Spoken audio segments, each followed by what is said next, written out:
अस्सलाम वालेकुम मिलियनेरो, मैं हूं ज़ाद चाय वाला। मिलियनेरो मेरे साथ बैठे हुए हैं फ़हीम अशरफ साहब। इनकी तारीफ ये है कि चीजेस ब्रांड के ये सीईओ हैं, को फाउंडर हैं।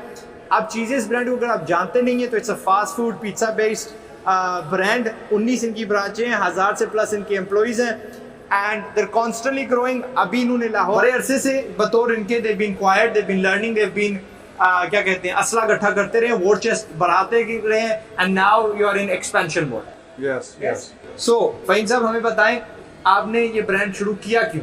हमने एक्चुअल तो अपने रोजगार के लिए शुरू किया था। तो जैसे इस ब्रांड में आगे काम किया तो एक हॉस्पिटैलिटी का एक जज्बा पैदा हुआ कि लोगों को खाना खिलाना बड़ा एक अच्छा काम है। तो जब जैसे हम पैसों से खाना खिलाते थे, साथ साथ हम लोगों की मेहमानवाजी भी करते थे, तो इंटरेस्ट बढ़ता गया, हम इसको आगे आगे चलाते गए। फास्ट फूड के अंदर क्यों आए? ये ज़्यादा कॉम्पिटिटिव मार्केट नहीं थी?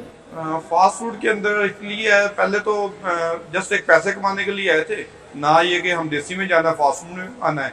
तो जब फास्ट फूड में आए तो जब देसी को देखा तो देसी बिजनेस थोड़ा ज़्यादा डिफिकल्ट है। डिफिकल्ट के साथ वो उसको हम इतना एक्सपेंड नहीं कर सकते इतनी ब्रांचेस के साथ, 20, 30, 50, 100 ब्रांचों के साथ। तो ये वो फील्ड थी जिसमें आप पूरी दुनिया में 10,000 ब्रांचेस ओपन कर लें तो आपको कोई रोक नहीं सकता इस ग्रोथ को, इसलिए इस फील्ड को आगे लेके चले। आप क्यों मानते हैं कि देसी बिजनेस को एक्सपेंड करना मुश्किल है? देसी फील्ड जो बिजनेस है वो पाकिस्तान में जिसका ट्रेंड है या दुनिया में जिसका ट्रेंड है वो शेफ बेस्ड है। हर बंदे ने अपना तरीके से इसको बनाना, अपनी रेसिपी के मुताबिक बनाना। अगर आप उसको स्टैंडर्ड मेथड दे भी देंगे तो फिर भी थोड़ा बहुत वो अपनी मर्जी करते हैं। और वो शेफ बेस्ड बिजनेस है। ये हमारा जो बिजनेस है, फास्ट फूड बिजनेस है, पिज़्ज़ा बिजनेस है, ये है एक्चुअल रेसिपी बेस्ड बिजनेस। इसमें ट्रेनिंग और रेसिपी की बुनियाद पे काम करवाया जाता है और वर्कर्स उसी मेथड्स को, उन्हीं स्टैंडर्ड्स को फॉलो करते हैं जो उनको SOPs जो मेथड्स दे दिए जाते हैं। तो इसलिए इसमें कोई शख्स की अपनी कोई ज़्यादा मर्जी नहीं होती। R&D के लिए हमें शख्स की ज़रूरत पड़ती है, बट उसके आगे शख्स की बहुत ज़्यादा कोई इसमें मर्जी नहीं होती। और ये शेफ जल्दी से बनाए जा सकते हैं? इसमें तकरीबन आलमोस्ट अगर कुछ लर्निंग वाला बंदा है तो उसकी कोई लोअर लेवल पे कोई 1 ईयर की प्रैक्टिस है तो हम उसको 1 ईयर में किचन सुपरवाइजर बना देते हैं। इसी को जिसको हम किचन सुपरवाइजर कहते हैं, इसी को लोग शेफ कहते हैं। ठीक, गुड हो गया। कितने पैसे आप लोगों ने इन्वेस्ट किए थे to open the first branch? First branch हमने 27 लाख से ओपन की थी, तो जस्ट एक्सपेरिमेंट के लिए। तो उसके बाद हमने नेक्स्ट इस पे इन्वेस्टमेंट तो बहुत ज़्यादा की आउटसोर्स, लेकिन जो फर्स्ट बिजनेस स्टार्ट लिया था वो 27 लाख से स्टार्ट लिया था। कब लिया था? 2014, 11 जनवरी 2014। तो अभी आपको 8 साल हुए इस बिजनेस में? जी तकरीबन। दूसरी ब्रांच आपकी कब? दूसरी ब्रांच हमने ओपन की थी मार्च 15 में। यानी 1 साल के अंदर ही आपने कदम ले लिया दूसरे का? थर्ड ब्रांच हमने दिसंबर 15 में ओपन कर ली थी। राइट नाउ इस वक्त आपकी एक ब्रांच पे ऑन एवरेज कितना खर्चा आ जाता है खोलने के लिए? अब तो माशाल्लाह डेकोर भी आपका जबरदस्त हो चुका है। 20-30 मिलियन के करीब ऑलमोस्ट। माशाल्लाह। 20 to 30 मिलियन डिपेंड करता है कि एरिया पे डिपेंड करता है। अगर तो आपकी ब्रांच छोटी है, 3000 स्क्वायर फीट की है, तो 20 to 25 मिलियन। अगर आपकी ब्रांच बड़ी है तो 30 मिलियन प्लस भी आ जाता है। आप 3000 स्क्वायर फुट को छोटा कहते हैं? जी, तो हमारे लिए जो चीजेस के लिए 3000 स्क्वायर फीट, जो छोटी ब्रांच होगी वो डाइनिंग ब्रांच, वो 3000 स्क्वायर फीट के करीब होगी। ठीक, आपकी सारी डाइनिंग है? हमारे पास एक ब्रांच जो है वो डाइनिंग नहीं है, डिलीवरी टेक वे है, बट वो भी ऑलमोस्ट आफ्टर 2 मंथ्स वो भी डाइनिंग ब्रांच में शिफ्ट हो रही है। उधर हमने नई जगह एक्वायर कर ली है, उस पर काम हो रहा है। तो आफ्टर 2 मंथ्स वो भी रिप्लेस होके नई जगह पे चली जाएगी। मैंने आपके बाहर तकरीबन 20-30 बाइक्स खड़े हुए देखे हमेशा, खासतौर पे इस ब्रांच के आगे। आपके ज्यादा ऑर्डर डाइनिंग आते हैं या डिलीवरी वाले? डाइनिंग में देखें आजाद भाई, एक आपके पास एक मखसूस स्पेस है। फॉर एग्जांपल आपके पास 1000 स्क्वायर फीट है, 1000 स्क्वायर फीट में आप 15 to 18 टेबल लगा लेंगे। लेकिन डिलीवरी पे तो पाबंदी नहीं है। आप 1 घंटे में 30 राइडर्स आउट करें, 40 राइडर आउट करें, तो डिलीवरी का बिजनेस जो है इस्लामाबाद, रावलपिंडी में या दूसरे बड़े शहरों में देखा जाए तो वो प्रॉफिटेबल है। उसी से एक्सपेंस पूरे होते हैं। इतनी बड़ी जगह लेके इसको डाइनिंग मॉडल पे नहीं किया जा सकता। डिलीवरी का बिजनेस ही हमारा ज्यादा बिजनेस होता है। ठीक, हमने ये तय कर लिया कि ये कॉम्पिटिटिव मार्केट, आप इसमें दाखिल हो गए। आपकी यूनिक सेलिंग पॉइंट क्या है, USP क्या है? यूनिक सेलिंग पॉइंट हमारा है पिज्जा में क्रॉन क्रस्ट पिज़्ज़ा है, वो एक डिफरेंट शेप पिज़्ज़ा है जिसको लोग काफ़ी ज़्यादा लाइक करते हैं। और बहुत हमारा ये पिज़्ज़ा लॉन्च करने के बाद बहुत अदर ब्रांड्स ने सेम शेप में पिज़्ज़ा लॉन्च किया और हमारा वो हॉट सेल आइटम है और दूसरों को भी वो पिज़्ज़ा माशाल्लाह से अच्छा बिजनेस दे रहा है। ठीक हो गया। और जो बिजनेसेस अगर उनका जिक्र करूं तो डोमिनोज कहती है कि जी हम आपका खड़े होंगे तो 7-8 मिनट में आपका पिज़्ज़ा दे देंगे। बाहर खास तौर पे ये कहती है अगर डिलीवरी करवाएंगे तो 35 मिनट के अंदर हम डिलीवर कर देंगे और वरना आपको फ्री मिलेगा वगैरह वगैरह। ये जो आपकी 19 ब्रांचेस हैं ये फ्रेंचाइज्ड हैं, ये सारी कंपनी ओन्ड है? टोटल कंपनी ओन करती है इसको। कंपनी ओन्ड वाला ही मॉडल आपने आगे चलाना है? जी जी, अभी 100 ब्रांचेस का कंपनी ओन मॉडल ही चलाएंगे क्योंकि एक इंटरनेशनल रिसर्च है कि जो कंपनी 100 ब्रांचेस चला सकती है वो फ्रेंचाइज दे।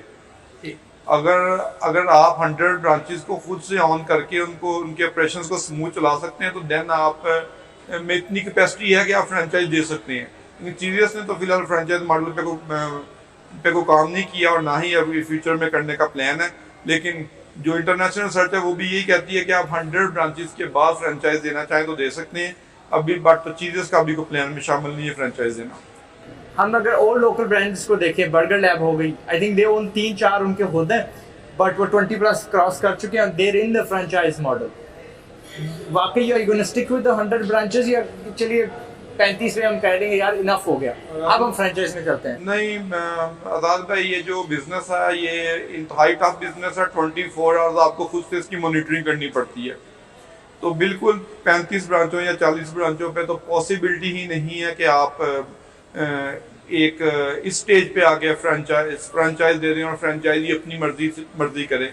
तो हम अपने बिजनेस में भी बहुत सी गलतियां कर रहे होते हैं तो लेकिन हम उन गलतियों से सीख के ठीक कर लेते हैं। तो जो न्यू बिजनेसमैन होता है जिसने इन्वेस्टमेंट की होती है वो अपने आप को समझता है कि मुझसे ज्यादा कोई नहीं जानता। ये एक डर है पाकिस्तान का। हाँ जी, तो डर भी है और हकीकत भी है। हाँ जी, वो कहता है मैं बहुत ज्यादा इस फील्ड में ये कर दूंगा वो कर दूंगा, वो इसलिए वो अपनी मर्जी ही करता है। वो अगले के एक्सपीरियंस से कोई फायदा उठाने की कोशिश नहीं करता। इसलिए ये पॉसिबिलिटी नहीं है कि पाकिस्तान के एनवायरनमेंट में फ्रेंचाइज को आप इस लेवल पे आप फ्रेंचाइज दें, तो ये पॉसिबिलिटी नहीं है।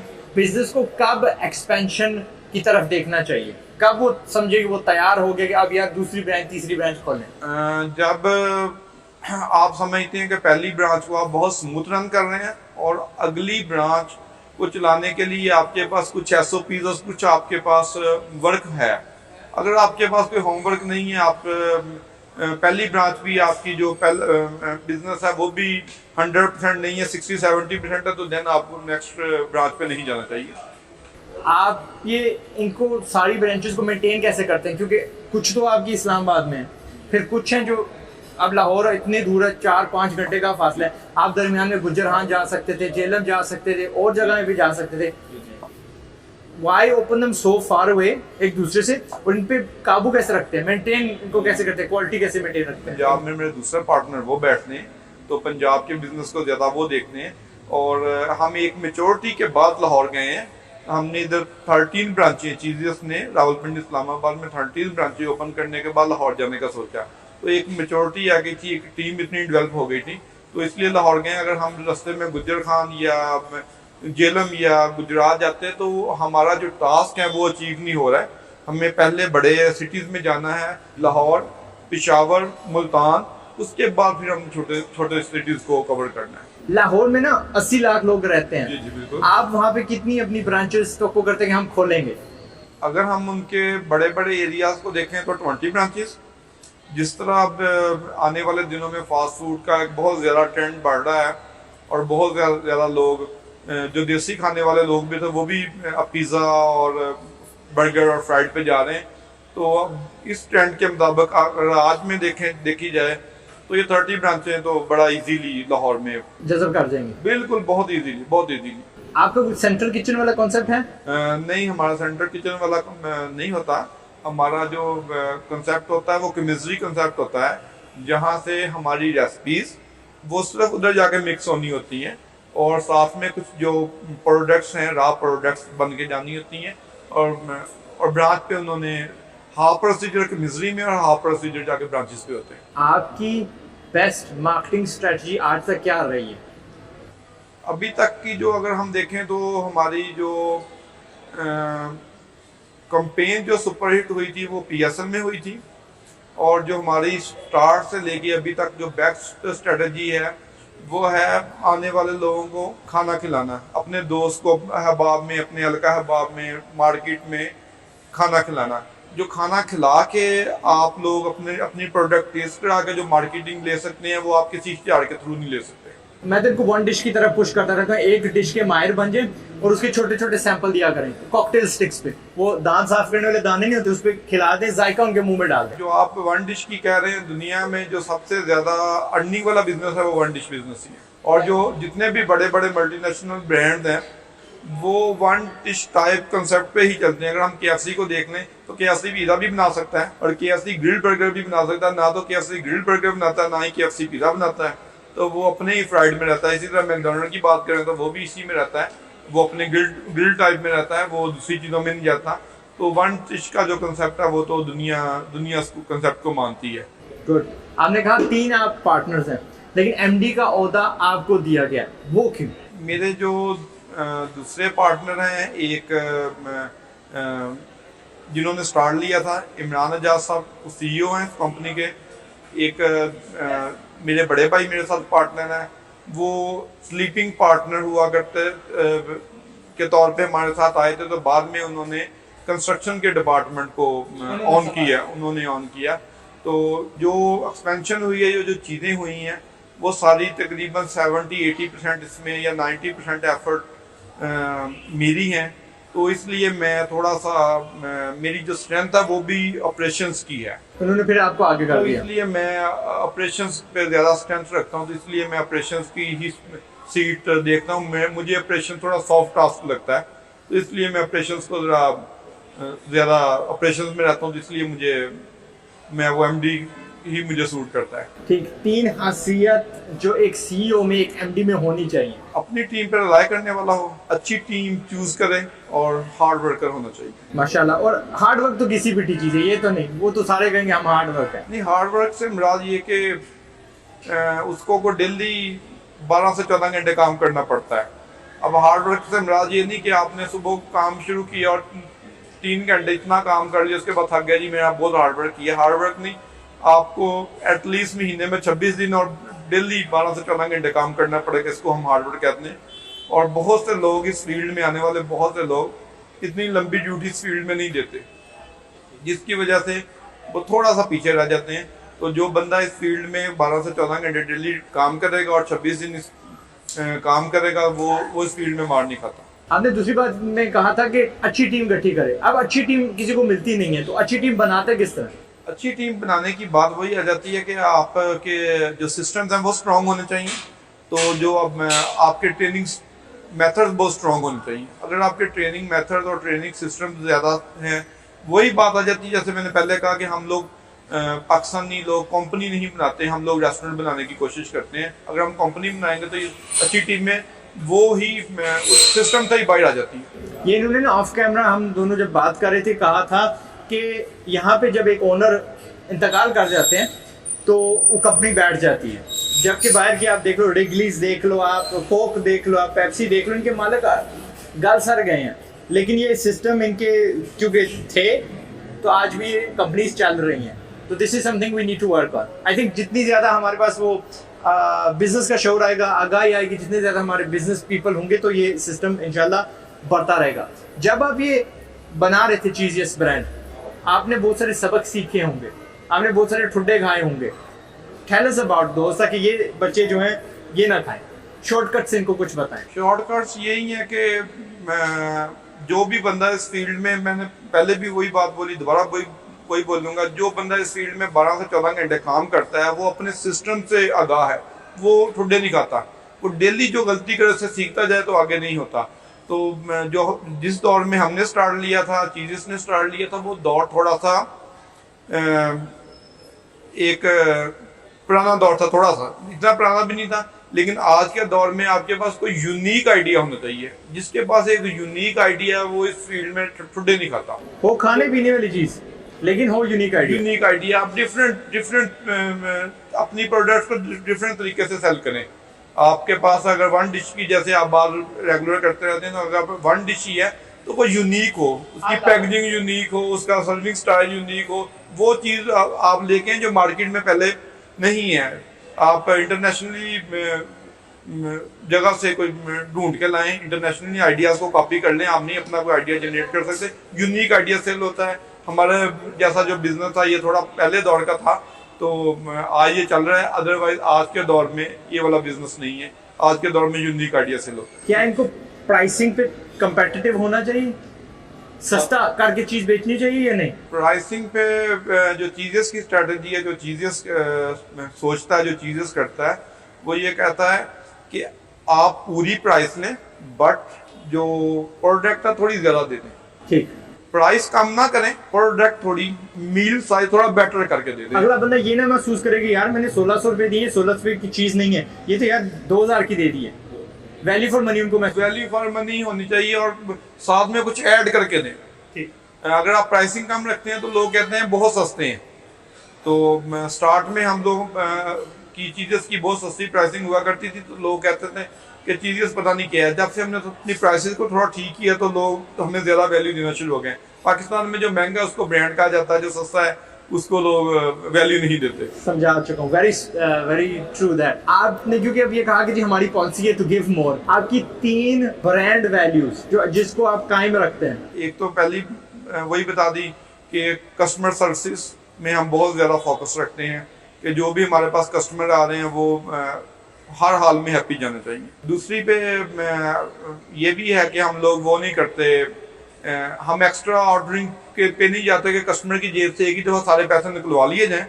हम चाहते हैं कि कस्टमर उतना ही ऑर्डर करे जितने उसको नीड है और वो फूड वेस्ट ना हो। अगर बचे भी तो हम उसको पैक करके दे देते हैं कि आप ये अपने ड्राइवर को या अपने घर में किसी और को दे दें। थर्ड बचती है, तो थर्ड में हमारी कोशिश होती है क्वार्टर इंग्रेडिएंट्स, कि हम किसी इंग्रेडिएंट्स पे ना कंप्रोमाइज करें, अपने फूड पे को कंप्रोमाइज ना किया जाए। ये तो सारे कहते हैं, कोई मिसाल दें। मिसाल ये कि जैसे अभी मैंने आपको बोला कि चीज़ीएस बहुत ज़्यादा महंगी प्रोडक्ट नहीं बेचता। हमारे पास जो भी कस्टमर आता है तो हम उसको जस्ट 30 रुपीज़ में पानी देते हैं। एक छोटी सी एग्जांपल दे रहा हूँ आपको। वो 30 रुपीज़ वाला पानी भी हम किसी लोकल कंपनी से पैक नहीं करवाते। वो भी हमारी कोशिश होती है आपको किसी अच्छे ब्रांड का पानी दिया जाए, यानी एक्वाफीना। तो किसी अच्छे ब्रांड का पानी दिया जाए, वो ब्रांड जो जिसको कस्टमर बहुत खुश होकर रिसीव कर लेता है। 30 rupees, just 30 rupees. I am pretty sure मैंने जब भी किसी पेट्रोल पंप से किसी कियोस्क से लिया वो तो 40-50 रुपए का ही होता है। आजकल 50 का हो गया। आजकल 50 का हो गया, बट हमने इसको पिछले 1.5-2 साल से 30 रुपीज़ में ही सेल कर रहे हैं कि हम पानी से हम कहते हैं नो प्रॉफिट नो लॉस। हम कोल्ड ड्रिंक जस्ट 80 रुपीज़ की देते हैं, जो दूसरे अदर ब्रांड्स 100-200 की देते हैं। 100 की कोई भी नहीं देता, 190-200 के करीब देते हैं। तो उस पे भी हमारा रिफिल 100% फ्री है। मैं कहने वाला था रिफिल देते हैं, ठीक है। 100% रिफिल फ्री है और अनलिमिटेड है, जितनी दफ़ा मर्जी को ले लें। बाहर एक चेन है, उसका नाम है सुरक्षा चिलीज, आई थिंक। चिलीज वाले अनलिमिटेड रिफिल्स देते हैं, तो उनकी एक यूनिक सेलिंग पॉइंट है। ये आप भी अपना सकते हो भाई। पानी खुला, वो टूटी लगी हुई है, फाउंटेन लगा हुआ, खुद भरते जाओ पीते जाओ। This is something you can अपना। जाते वक्त हमारे बच्चों को कोई एडवाइस दी तो हमने बहुत सारी है, हमने बहुत सारे सबक भी सीखे हैं, but anything you can advice them जब भी अपना वन डिश वाला बिजनेस करने वाले हैं। मैं तो इनको हमेशा कहता हूँ छोटा करें, एक डिश पकड़ें, उसमें ज़्यादा काम होता है, उस एक चीज़ में आप बहुत माहिर हो जाएंगे। Would you agree with me? मैं बच्चों को कहूँगा जब भी आप इस बिजनेस में आए थोड़ी सी वर्क करके आए, थोड़ा सा कुछ सीख के आए। आपके माँ बाप ने आपको 5-6 मिलियन दे दिया और आप कह रहे हैं मैं रेस्टोरेंट बना के इसको खत्म करने जा रहा हूँ। रेस्टोरेंट बना के 5 मिलियन 6 मिलियन में नहीं हमने हर्ज ना, ठीक है, कतई नहीं। हमने ना 1,00,000, 2, 3, 4 में शुरू करना है। हमने कियोस्क बनाने हैं, मिनी रेस्टोरेंट हमने बनाने हैं, बड़े नहीं बनाने हमने। ठीक है, तो जब भी आप आए कुछ वर्क करके हैं, पहले किसी के साथ कुछ देर ट्रेनिंग ले लें। आप किसी हमारे पास आ जाएं, आप चीज़ें आपको पसंद है हमारे पास आ जाएं, हम आपको ट्रेनिंग दे देंगे कि आप ये बिजनेस इस तरह कर सकते हैं, इस तरह आप सप्लाई चेन मैनेज कर सकते हैं, इस तरह आप ये चीज़ें मैनेज कर सकते हैं। तो कुछ वर्क करके हैं, विदाउट वर्क आप किसी भी बिजनेस में पंगा ना लें। थोड़ी सी पहले अपनी वर्किंग करके फिर इस फील्ड में एंटर हो। ब्यूटीफुल, जज़ाकल्लाह खैरन फॉर एवरीथिंग। आपसे एक मैं इल्तिजा कर सकता हूँ?